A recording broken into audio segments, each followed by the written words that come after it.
हाँ जी, सुमित चावला, जैसे कि आप जानते ही हो। तो दोस्तों आज हम लाहौल में आज सिसु एरिया की जो डॉक्यूमेंट्री हम लोग बना रहे हैं, तो आज हम बैठे हैं यहाँ पे सिसु में। विशाल जी मेरे सामने हैं। नमस्कार विशाल जी, पहले तो आपका स्वागत है जी हमारे वीडियो में। तो विशाल जी से जानेंगे आज सिसु के बारे में कुछ गहराइयाँ जो हम शायद नहीं अपने भाषा में या शब्दों में बता सकेंगे, क्योंकि इनका जन्म यहाँ पे हुआ है, तो ये ज्यादा बेटर बता पाएंगे। अटल टनल बनने से पहले का हाल और उसके बाद का हाल, और टूरिस्ट के लिए क्या क्या फैसिलिटीज पैदा हो रही हैं। तो चलिए विशाल जी से करते हैं बात। हाँ जी विशाल जी, बताइए हमारे को, आपका जन्म यहीं हुआ ना, बता जी बिल्कुल। तो चलो बहुत अच्छी बात है। तो मेरे ख्याल से आपसे बेटर कोई नहीं जानता होगा, हम तो जान ही नहीं सकते। तो आप बताइए थोड़ा अपने शब्दों में सारा कुछ प्लीज। सबसे पहले तो अटल टनल से पहले की जो यहाँ पे लाइफ थी वो काफ़ी पीसफुल था। अच्छा। टनल से पहले यहाँ पे बहुत कम टूरिस्ट आते थे, और आते भी थे तो फॉरेन टूरिस्ट आते थे। ओके। इंडियन टूरिस्ट बहुत कम यहाँ पे आया करते थे। तो साइकिलिंग होती थी यहाँ पे, यहाँ से लेह की तरफ जाया करते थे टूरिस्ट साइकिलिंग करते हुए, या यहाँ पे कई ट्रैकिंग रूट्स हैं, तो ट्रैकिंग भी बहुत ज़्यादा आते थे फॉरेन टूरिस्ट। उसके अलावा तो जो प्रोफेशनल कयाकर थे वो यहाँ चंद्रा रिवर में कयाकिंग भी किया करते थे। जब हम बहुत छोटे थे तो हमने देखा है यहाँ पे फॉरेनर्स आके कयाकिंग करते थे, साइकिलिंग करते थे, एक्सपेडिशन करते थे, ट्रैकिंग करते थे। तो उस वक्त यहाँ के लोगों ने इतना ज़्यादा गौर नहीं किया कि ये आखिर कर क्या रहे हैं, अंग्रेज है, इनका काम है कुछ ना कुछ हट के करना। हाँ जी, हाँ जी। तो धीरे धीरे फिर इंडियन टूरिस्ट का यहाँ पे एक फ्लो बढ़ने लगा सीजन में। जून जुलाई, मेनली जून जुलाई में जब रोहतांग दर्रा खुल जाता था। उससे पहले तो यहाँ आने का जरिया कोई और था नहीं। जैसे ही मई के पहले या दूसरे हफ्ते में रोहतांग दर्रा खुलता था तो मतलब आते लोग रोहतांग की तरफ से। जी जी बिल्कुल, यही रास्ता था ना, इकलौता रोहतांग दर्रा ही यहाँ पे। और वो रोड ठीक थी, जरिया था। रोड कंडीशन बहुत अच्छी नहीं थी, लेकिन साल दर साल बीआरओ ने काफी कोशिश की, और यहाँ पे वर्किंग सीजन भी उनके लिए बहुत छोटा हुआ करता था, क्योंकि मौसम की मार। जी 4 से 6 महीने उनके पास होता था जब वो इस रोड को मेंटेन कर पाए। तो वक्त ज्यादा लगा, बावजूद उसके रोड काफी अच्छी कंडीशन में अब हो चुकी है। टनल बनने के बाद तो यहाँ के टूरिज्म में एक बहुत ही अच्छा बूस्ट देखने को मिला। काफी इजाफा हुआ, मतलब काफी ज्यादा, बहुत ज्यादा। और उसके साथ साथ यहाँ लाहौल के लोग जो 5 से 6 महीना पूरी दुनिया से कट जाते थे, उस चीज से राहत मिली है। तो इसके लिए गवर्नमेंट ने जो डिफेंस पर्पस से या कुछ हद तक लोकल पर्पस से उनकी सहूलियत के लिए टनल खोला है। तो ये गवर्नमेंट का बहुत अच्छा काम था। बिल्कुल सही बात है। और अभी भी और तरक्की पे तरक्की हो रही है। शिंकुला में भी अभी डिफेंस का एक और टनल प्रोजेक्ट बहुत जल्द शुरू होने वाला है। वो कहाँ से कनेक्टिंग है? वो शिंकुला दर्रा है। तो उसके दोनों छोर कुछ सालों में वो भी टनल से जुड़ जाएंगे। तो उसके बाद लेह के लिए, खासकर हमारी आर्मी के लिए, लेह के लिए 12 महीने की कनेक्टिविटी पॉसिबल हो सकती है। बर्फ बहुत ज्यादा गिरती है अभी भी वहां पे। शिंकुला दर्रा करीब 16,000 समथिंग कुछ फीट हाइट पे है। तो अभी भी चैलेंजेस वहां पे आएंगे, लेकिन फिर भी अगर कोशिश या मशीनरीज अच्छी लगा के रखे तो खुला रख सकते हैं जी। लेकिन ये रोहतांग दर्रा खुलने से तो यहाँ पे मतलब साल में 12 महीने कनेक्टिविटी अब मुमकिन हो सका है। मतलब आपको लगता है अभी काफी डेवलपमेंट हुई है ना? बिल्कुल जी। तो यहाँ पे जो टूरिस्ट आते हैं, या सिसु का बड़ा नाम है एक जी, तो वो क्या कारण है सिसु का नाम? सिसु में नेचर ने काफी कुछ दिया है। मैं सिर्फ सिसु की बात नहीं करता हूँ। आप हमारे मयाड़ वैली जाइए, आप हमारे पटन वैली जाइए, जिस्पा दारचा जाइए, स्पीति की तरफ जाइए। स्पीति अपने आप में एक बहुत ही उम्दा किस्म का एक टूरिस्ट स्पॉट बन चुका है, क्योंकि लोगों ने वहाँ की खूबसूरती को निहारा है। तो सब लोग दूसरों को भी मोटिवेट करते हैं कि जाइए आप, ऐसी एक जगह है हिमाचल में, तो घूम आइए। तो यहाँ पे पटन वैली है, यहाँ पे रेवप वैली है जो उदयपुर त्रिलोकीनाथ है आप यकीन नहीं करेंगे, हिमाचल का सबसे पुराना टेम्पल है उदयपुर में। त्रिलोकीनाथ नहीं, उदयपुर में मृगला माता टेम्पल, जो उदयपुर से थोड़ा सा पहले है, लेफ्ट हैंड। मेन उदयपुर, जो मेन उदयपुर में। अच्छा। मेन उदयपुर का जो कस्बा है बिल्कुल बीचों बीच है। ओके। त्रिलोकीनाथ अपने आप में हिंदू और बुद्धिस्ट धर्मों का एक आस्था का केंद्र है। अच्छा। बहुत खूबसूरत है। कितनी दूर है यहाँ से? यहाँ सिसु से महज 70 किलोमीटर है बस। और रोड भी अच्छी होगी। रोड भी बीआरओ ने पहले से बहुत अच्छी करके रखी है।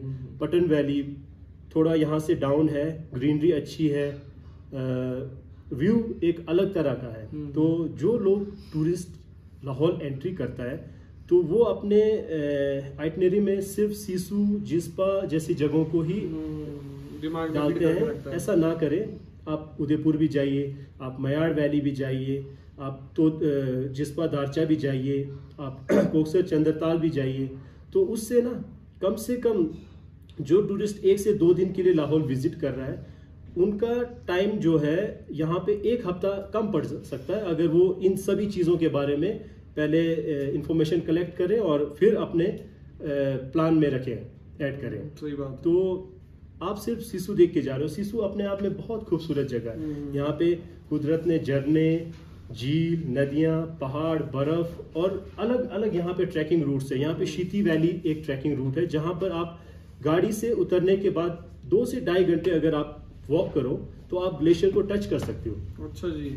इतना नज़दीक ग्लेशियर कोई अपने आंखों से देखे तो ये शहर से आए हुए लोगों के लिए एक अलग ही एक्सपीरियंस रहने वाला है। यहाँ पे एक आलियास लेक है, जिसे गेपन लेक भी कहते हैं, आप गूगल कर सकते हैं। तो वो चंद्रताल की तरह ही बहुत खूबसूरत है। चंद्रताल की एक अपनी खूबसूरती, अपना एक नाम है। रोहतांग दर्रे का एक अपना नाम है। लोग कहते थे कि अटल टनल खुलने के बाद लोग रोहतांग नहीं जाएंगे, लोग मनाली नहीं रुकेंगे। ये चीज़ें बिल्कुल गलत है। अब उनके यहाँ पे विजिट करने का एक नया अध्याय जुड़ चुका है। अटल टनल, सिसु, पूरा लाहौल। तो पहले वो 2 दिन के लिए प्लान करके आते थे, अब वो 4-6 दिन की प्लानिंग के बाद प्लान करके भी आ रहे हैं। दूसरा, गवर्नमेंट हमारी रोड कनेक्टिविटी को इतना सुधार रही है। पहले लोग ट्रैवल में ही रह जाते थे काफी दिनों तक। तो अब देखिए, आज मेरे कुछ फ्रेंड गुड़गांव से आ रहे हैं। सुबह उन्होंने ड्राइव शुरू की, अभी वो मनाली में है, तो शाम को वो यहाँ आने वाले सिसु में। तो वो रिपीटेड क्लाइंट हैं, वो उनके साथ हमारा एक फ्रेंडली रिलेशन है। तो घर से निकलने से पहले हमें पूछते हैं वेदर कैसा है, हर चीज, रूम कंफर्म होता है, तब जाके वो लोग आते हैं। तो यहाँ पे आप होटल इंडस्ट्री में ही काम कर रहे हैं अभी? नहीं, फिलहाल हम जुड़े हैं टूरिज्म से। मेन मेरा काम है एडवेंचर स्पोर्ट्स का। अच्छा। लेकिन अभी एक छोटा सा कंस्ट्रक्शन मैं भी कर रहा हूँ। तो फिलहाल हमारे यहाँ पे ना एक चीज़, बहुत अच्छी चीज़ है, हम मदद करते हैं यहाँ पे आए हुए हर लोगों का, हर उन पर्यटकों का जिन्हें हमारे हमारी तरफ से इंफॉर्मेशन की या हमारी कोई ज़रूरत है। यहाँ पे कोई भी इंक्वायरी करे, किसी को रूम प्रोवाइड करना, किसी को कैंप, यहाँ पे कैंपिंग, बहुत अच्छे कैंपिंग साइट है। यहाँ पे मड हाउस है, अच्छे रेस्टोरेंट है जहाँ पे आपको ऑथेंटिक फूड भी मिल सकता है। यहाँ पे महंगे सस्ते हर तरह के रूम्स और फूड है। इसके अलावा मेनली तो मेरा एडवेंचर का ही काम है। मैं यहाँ पे ट्रैकिंग या यहाँ पे नीचे जो ग्राउंड है, यहाँ पे जिप लाइन वगैरह हम लोग कराते हैं। यहाँ पे एडवेंचर के लिए ATV बाइक राइड है, जो 4x4 बाइक्स होते हैं ना ऑफ रोडिंग के लिए। स्नो स्कूटर तो बिल्कुल सिर्फ स्नो पे चलते हैं ना, लेकिन ATV बाइक जो है वो हर तरह के टेरेन में चलते हैं। यहाँ पे अलियास लेक है, ट्रैकिंग के लिए बहुत ही शानदार एक लेक है। यहाँ के लोकल्स तो सुबह जाके शाम को रिटर्न आ जाते हैं, क्योंकि चलने के लिए बहुत अच्छे हैं। टूरिस्ट 2 से 3 दिन का अपना एक प्लानिंग करके ना, सिर्फ लोकल गाइड आपको वहाँ ले जा सकते हैं। कहीं बाहर से आप गाइड लेके आओ तो उनको रूट का इतना आइडिया नहीं होगा। और यहाँ पे कई ऐसी भी जगह है जहाँ पे रिस्की रहता है। गेपन घाट एक ऐसा झरना है जिसको क्रॉस करने का भी एक टाइमिंग रहता है, और उसको क्रॉस करने का एक तरीका होता है। तो हम लोग जो लोकल्स हैं वो बहुत ही सेफ तरीके से खुद भी जाते हैं और जो हमारे साथ आना चाहे उनको भी हम ऐसे ही क्रॉस कराते हैं। बाकी यहाँ पे ना केव्स बहुत अच्छे हैं, बहुत बड़े, बहुत डीप तो नहीं है, लेकिन यहाँ पे ना पहाड़ों में नेचुरल केव्स बहुत है, तो उन केव में विजिट करना भी एक अलग तरह का एक्सपीरियंस एडवेंचर है। आप यहाँ सिसु आते हो, यहाँ पे आप रात को ठहरते हो, सुबह थोड़ा अर्ली उठने की कोशिश कीजिए। ज़्यादातर क्या होता है यहाँ पे आते हैं लोग मैक्सिमम अपना थोड़ा बहुत ड्रिंक वगैरह लेके कहते हैं कि हाई एल्टीट्यूड है, ठंड लग रही है, थोड़ा लगा के सो जाते हैं और सुबह लेट उठते हैं। नहीं, अगर यहाँ आने के बाद अगर आप सुबह कुछ घूमना और कुछ एक्सप्लोर करना चाहते हो तो प्लीज थोड़ा अर्ली उठिए, फ्रेश हो जाइए। यहाँ के किसी भी लोकल जो इस तरह के टूर्स को ऑपरेट करते हैं उनके पास जाइए, या कोई भी लोकल्स जो आपको कोऑपरेट करने को रेडी है कि सुबह आपको वो यहाँ पे कहीं पे भी घुमा सकता है, तो आप पहाड़ों में जाइए, क्योंकि किसी जगह की खूबसूरती को ना जितना ऊंचाई से आप निहारो उतना ज्यादा अच्छा है। तो बहुत अच्छे अच्छे केव्स हैं, बहुत अच्छे अच्छे ट्रैकिंग रूट्स हैं। यहाँ वाइल्ड लाइफ का हब है एक तरह का। कोई वाइल्ड लाइफ फोटोग्राफर है तो वो विंटर हो समर हो कभी भी अपने इस शौक को पूरा करने के लिए यहाँ आ सकता है। यहाँ पे आइबेक्स है, यहाँ पे स्नो लेपर्ड है, यहाँ पे हिमालयन बियर है, स्नो फॉक्स है, स्नो कॉक है, यहाँ पे मरमट है, इस तरह के बहुत और भी स्पीशीज यहाँ पे मौजूद हैं। लेकिन उनको देखने के लिए हमें थोड़ा पेशेंस और थोड़ा वक्त देने की जरूरत रहती है, और एक अच्छे सेट के साथ जो DSLR वगैरह रहते हैं उनके साथ अगर कोई आता है तो आपकी यादें हमेशा आपके पास सिमटी रहेंगी हमेशा। यहाँ इन पहाड़ों में आइबेक्स तो आम ही दिखते हैं। अभी जैसे समर सीजन थोड़ा अभी शुरू हो रहा है, तो अब यहाँ पे शेफर्ड्स आने शुरू हो गए। ये अलग अलग जगह से आते हैं, कांगड़ा, कुल्लू, मंडी, अलग अलग जगहों से अपनी भेड़ बकरियों को लेके आते हैं। तो यहाँ पे एक नीरू घास होती है पहाड़ों में कुदरती, वो बहुत ही मतलब पौष्टिक रहता है, बहुत ही ताकतवर रहता है इन भेड़ बकरियों के लिए। तो जब वो 2.5-3 महीने यहाँ पे उस घास को खाती है तो उनका सेहत ना बहुत अच्छा रहता है, बहुत हेल्दी हो जाते हैं। फिर अगस्त में जैसे ही मानसून स्टार्ट होने लगता है तो इनके वापस जाने का टाइम हो जाता है इस तरह। तो इसके अलावा टनल बनने से टूरिस्ट का एक्टिविटी यहाँ पर बहुत बढ़ गया है, लेकिन बड़े ही अफसोस के साथ कहना पड़ रहा है कि उनके लिए अभी भी ना हेल्थ की फैसिलिटी ना बहुत लो है।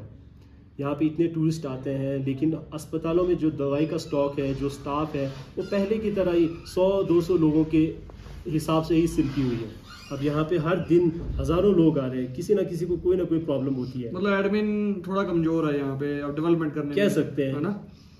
अगर सरकार कोशिश कर भी रही है तो लोग यहाँ पे आना नहीं चाहते, क्योंकि उनके दिमाग में, उनके जहन में ये चीजें बहुत पहले से भर दी गई है कि लाहौल में जाना तो मतलब काला पानी की सजा है। पर अब ऐसा नहीं रहा। अब यहाँ पे इंटरनेट है, रोड कनेक्टिविटी है, आप पूरे सर्दी यहाँ पे वेजिटेबल्स की गाड़ियां जो सेल करने आती है वो पहुंचती रहती है।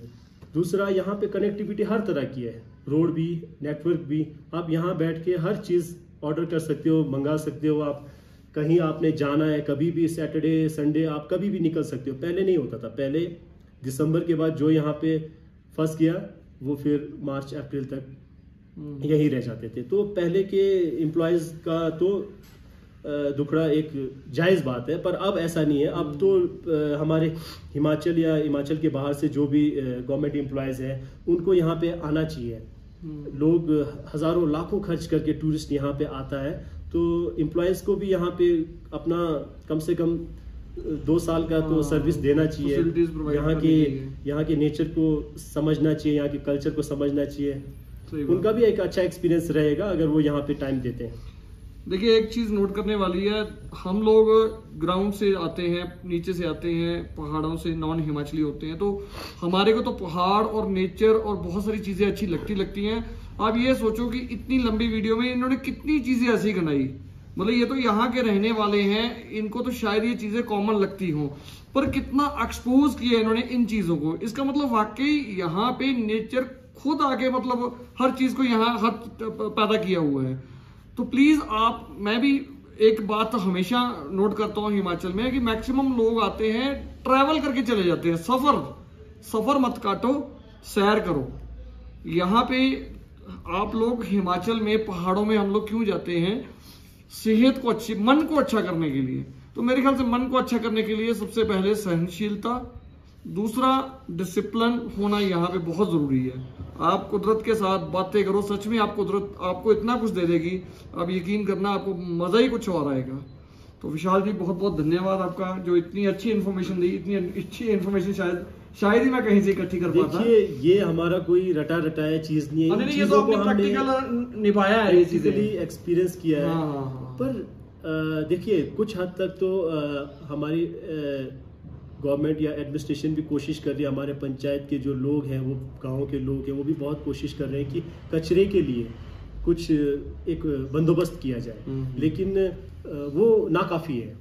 अगर यहाँ पे आने वाले जितने भी आउटसाइडर्स हैं, जितने भी टूरिस्ट हैं, वो भी अगर हमारे इस काम में अगर थोड़ा अपना कंट्रीब्यूशन दे, जैसे गाड़ियों से कचरा ना फेंके, जहाँ कहाँ ना फेंके, जितना उसके प्लास्टिक के बॉटल्स का कम से कम इस्तेमाल करे। यहाँ पर आने के बाद अगर कोई प्लास्टिक में बंद पानी पी रहा है, बॉटल बंद, तो इसका मतलब उसने दुनिया नहीं देखी, क्योंकि पहाड़ों में यहाँ नेचुरल सोर्स इतने ज्यादा है, जिसे रियल मिनरल वाटर आप कह सकते हो। सही बात है। पानी में इतना मेडिसिनल क्वालिटीज यहाँ के पानी में मौजूद है।